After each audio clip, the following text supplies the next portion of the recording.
Green Team Media. Hi everyone, Kristen Stewart. I'm from Brazil, so I had to ask you that. Did you have the opportunity to watch Brazilian cinema while you were there? And I would like to ask you to say a few words about your interest in horror as a genre. Sure, yeah. Well, first of all, we had a tight schedule, but one great thing is that we were there right when the film festival started in Rio. So I got to hang out with some Brazilian filmmakers, you know, and also meet some really great people on our crew that we managed to pick up for 6 weeks. So I got a taste of that incredibly lively, film scene down there.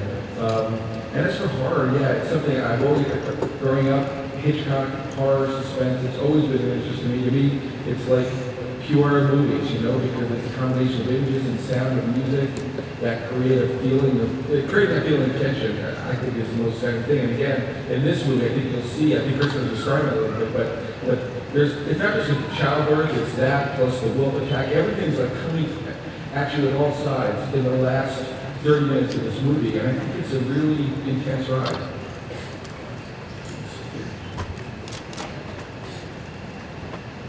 Hi, I'd like to thank everybody for taking time out of their day to come down and talk to all of us and get questions answered. It's really cool that you guys did that. Also, my question would be for the director, what tools and things did you use, and even for the cast, to make the movie more like the book, since the book is so intense?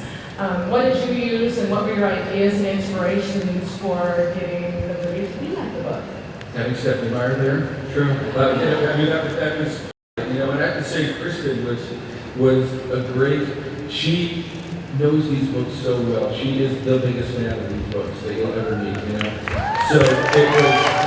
I tell you, we would both. I think we both. We had a pretty long process for us where we rehearsed. We talked through for a week. We just sat around and just talked through the script, talked through everything.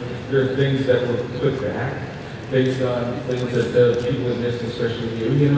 And then we blocked the scenes and put on TV. But then on the day of shooting, we both had spent that night before looking at it again, and just sort of like making sure we were capturing, especially, the books are told from Bella's point of view, So it's like that thing of getting inside her head, except for the part that's from Jake's point of view. And for the first time, only breaking down. But it was like, I think we were like, that was our mission, kind of, right? Yeah. Yeah, no, just to know what it's like now, because ultimately you should be able to sort of let moments live. If you're thinking about 1 second of a scene that is supposed to just sort of fly by naturally, and it's making you nervous to the point where you're like, rehearsing for weeks and looking at it the night before, and all of that building up, it's hard to forget that, and he makes it pretty easy, as do all these folks. But yeah, no, it's really important to go over it. Thank you. Hi, my question's for Taylor. First off, I love you. I was just wondering, because my question was just answered about coming from your point of view, what is that going to be such a main focus in the book, in the movie, and being so in your mind? How do you feel about that? It's a lot of pressure because there's some great stuff going on down in Brazil,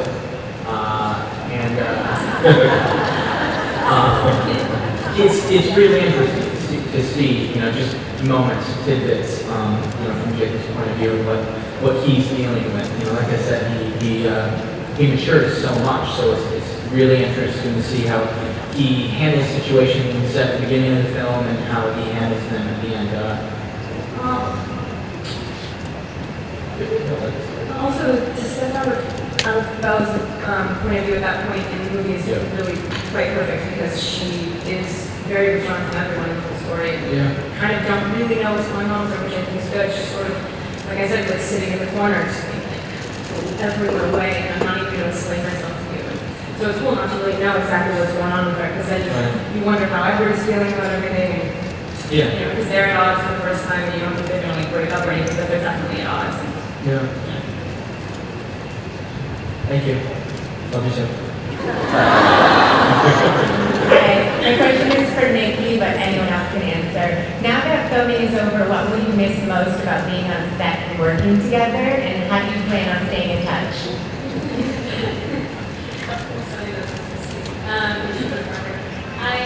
You should have everyone answer it. Why don't you start though?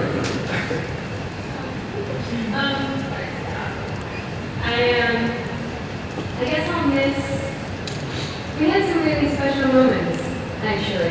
That's like the most genuine answer. All of us, individually, had some really good moments together, and I think I'll miss that feeling of like, being a part of the community, and feeling like when you're away. I mean, I've done some other movies, and it can be a very lonely experience. But one thing I've realized with this series is that no matter who's dealing with what issue or where, there's always someone to be with.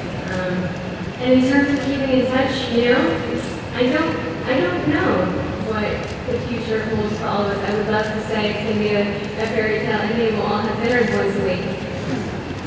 Probably not going to, but there's definitely a love there and things that have happened that will live on forever. And some of us will stay in touch and some probably won't. But, it's been a really great thing, I think, for all of us to create these kinds of friendships. Ashley, you want to ask her what we're going to be doing? Yeah, I'm making sure my son that was definitely thanks.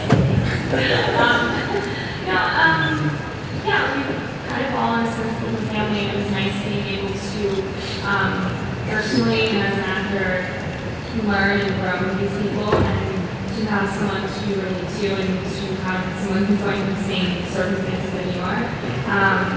And just to, be able to show up outside every day and just kind of not really necessarily feel like it's work, but just go and hang out and see the same people that you've been working with for years. And that was kind of comfortable and really nice. And, I think for the next 2 years we should be okay because we're going to have premieres and conventions and stuff like that. But I think eventually there will come a point that it'll probably be a very sad thing to kind of have this all come to an end.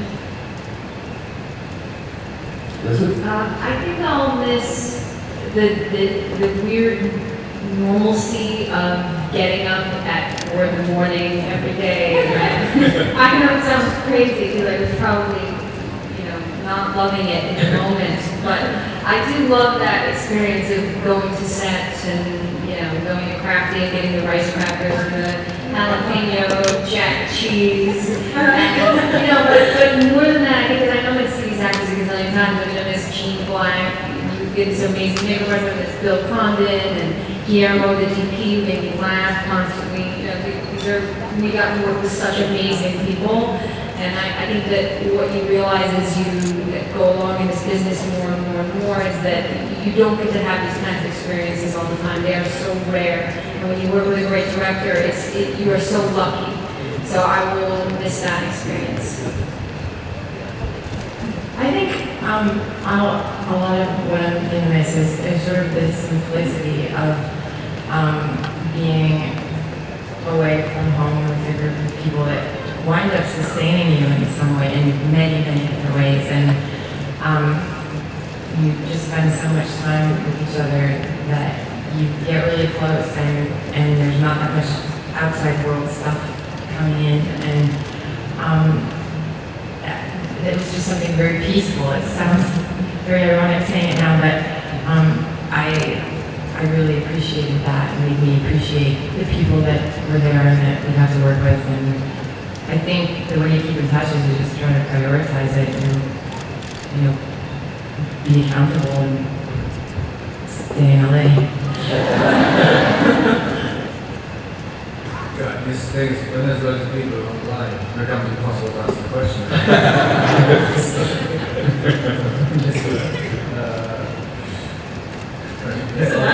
Every significant point. That was pretty cool, isn't it? Yeah. Everyone's really cool, had a really great time, and eventually there comes a point where I say, no more.